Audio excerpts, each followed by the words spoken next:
नमस्कार, आप देख रहे हैं फ्रंटलाइन 24। मैं हूं आपके साथ साहिबा सिंह। नहाय खाए के साथ 4 दिनों तक चलने वाले छठ महापर्व की शुरुआत हो चुकी है।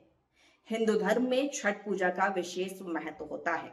छठ पूजा में सूर्य देव और छठी मैया की विशेष रूप से पूजा आराधना की जाती है, जिसमें उगते और डूबते हुए सूर्य को अर्घ देकर व्रत के नियमों का पालन करते हुए व्रत रखा जाता है। छठ पर्व मुख्य रूप से बिहार, झारखंड, उत्तर प्रदेश समेत देश के कई हिस्सों में बड़े ही श्रद्धा और भक्तिभाव से मनाया जाता है। छठ पर्व में व्रती को कई तरह के नियमों का पालन करते हुए सात्विक भोजन को तैयार करते प्रसाद के रूप में ग्रहण करने की मान्यता है। छठ पर्व के पहले दिन नहाय खाए के साथ व्रत का संकल्प लिया जाता है। छठ के दूसरे दिन खरना, जो कि प्रसाद होता है, उसको तैयार किया जाता है। छठ पर्व के तीसरे दिन डूबते हुए सूर्य को अर्घ दिया जाता है, जो छठ पर्व का खास दिन होता है। वहीं छठ पर्व के चौथे और आखिरी दिन उगते हुए सूर्य को अर्घ देकर व्रत का पालन होता है।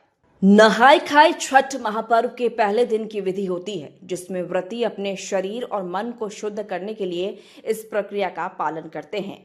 व्रती प्रातःकाल गंगा, नदी, तालाब या किसी पवित्र जलाशय में स्नान करते हैं। स्नान के बाद व्रती शुद्ध, सादा और साफ वस्त्र पहनते हैं।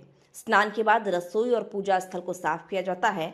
माना जाता है कि छठी मैया स्वच्छता और पवित्रता की प्रतीक हैं, इसलिए किसी भी तरह की अशुद्धि नहीं होनी चाहिए। इस दिन व्रती एक बार ही भोजन करते हैं, जिसे नहाय खाए का प्रसाद कहा जाता है। खाना कांसे या पीतल के बर्तन में और मिट्टी के चूल्हे पर बनाया जाता है। खाना बनाने में आम की लकड़ी या गोबर के उपले का उपयोग किया जाता है, क्योंकि इन्हें सात्विक और शुद्ध माना जाता है।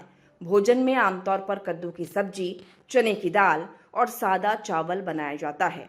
नहाय खाए के दिन ही व्रती छठ व्रत का संकल्प लेते हैं और आने वाले 3 दिनों तक शुद्धता, संयम और भक्ति का पालन करते हैं।